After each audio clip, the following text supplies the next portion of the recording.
Hi, everybody. Welcome back to Dave's Top 3,000 Songs of the Rock Era. Today I'm up to song number 2334, and that one is Crackerbox Palace by George Harrison. This came out in 1977. Here's a picture of the single, and was also released on his 1976 album called 33 and a Third. Here's a picture of George Harrison around the time he recorded it. I think you guys probably all know he was one of the members of the Beatles. Pretty great musician in and of itself, both with the Beatles and as a solo artist. I'll get into him later. First, I'm going to feature a sample of this song, Crackerbox Palace, and react to it. So here it goes.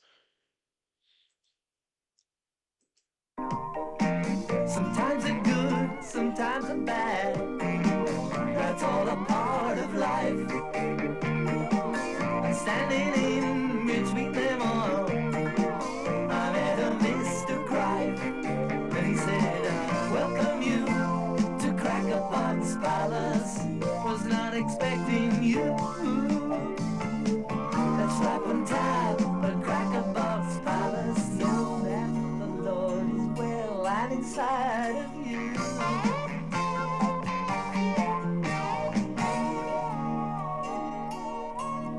And we welcome you to Crackerbox Palace. Only expecting you. You bring such joy, Crackerbox Palace. No matter where you roam, no, our love is true. Okay, that's a sample of Crackerbox Palace by George Harrison. I think a very cheerful and whimsical song and pretty cryptic lyrics. So I think I have to explain a little bit about this song because I didn't even know this myself until today. But apparently, George Harrison's inspiration for Crackerbox Palace came from a visit to, I guess that was the house of Lord Buckley. He had a house he called Crackerbox Palace. I guess pretty big mansion probably, and I think he was pretty impressed with it. But actually, the inspiration for the song came from another guy he visited, he just met, named George Gripe. This was the 1975 Mina Music Festival, and I guess George Gripe just happened to resemble Lord Buckley, who had the Crackerbox Palace. And I don't know if you noticed in the portion of the song I just played, which is the third and last verse, he says, sometimes they're good, sometimes they're bad. That's all part of life. But standing in between them all, I met a Mr. Greif. I never knew what he was saying before. But that's what he was saying. Mr. Greif was the guy he met in 1975. He also mentions Lord Buckley, not by his last name. He says, the Lord's expecting you, something like that. Or the Lord as well. I forget the words, but he mentions the Lord, and I guess he was talking about Lord Buckley. I mean, he also mentions the Lord and my sweet Lord. So, for all, I guess most listeners probably thought he was speaking about the Lord God. But he was actually singing about Lord Buckley. Anyway, that's just a little bit of background on the song. But I remember when it was a hit, and I liked it when it came out. I mean, I thought it was pretty whimsical. I was only 14 years old, but I knew he had been with the Beatles before, and I thought he was a good singer, and I thought it was an interesting song. I never really tried to figure out what it was about, but I liked it. Maybe I should say a few other things about this song. I'd say it's a little bit of a rebellion song too. I mean, he sings about, it starts out, I was young when I was born, and there's a video for this too, and it shows him in a crib being pushed around by, I guess, a pretty mainstream, woman. I don't know if it's supposed to be his mother or some maid or whatever, but then they show the whole, Crackerbox Palace, and it's, the outdoor setting around it, and I guess, then the second verse, he's singing about how he gets interested in other women. They show really beautiful women come out of nowhere, but then they threaten him in Crackerbox Palace. They say you better abide by our laws or we'll deport you.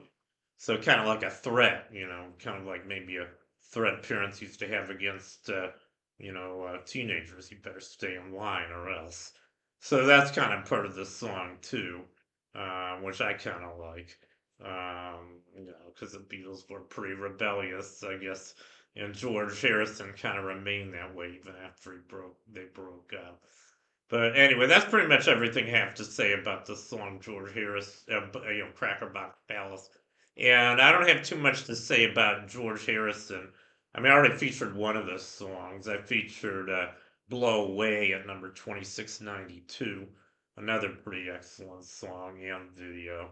I really like George Harrison, but maybe before I get off, I'll just say some of my opinions about him. He's not one of the most well known Beatles.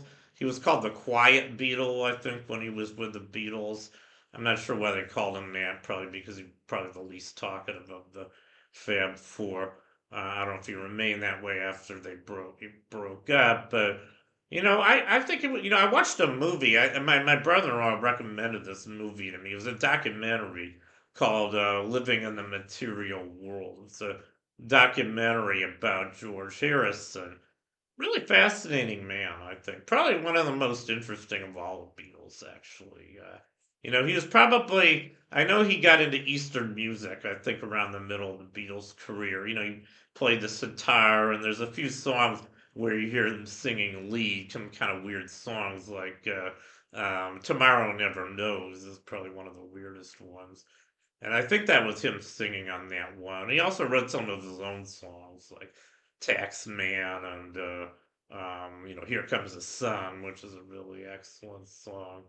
And I think he wrote some pretty great songs after the Beatles broke up. But unfortunately, he had to pay $1 million of dollars in a lawsuit over My Sweet Lord because that he got sued because he had plagiarized the melody from "He's So Fine," by the Chiffons. They were a girl group from the early '60s. It is almost exactly the same melody. George claimed that this was just subconscious; it wasn't intentional on his part.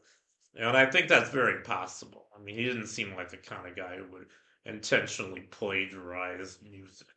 But for what it's worth, he did get sued millions for that song.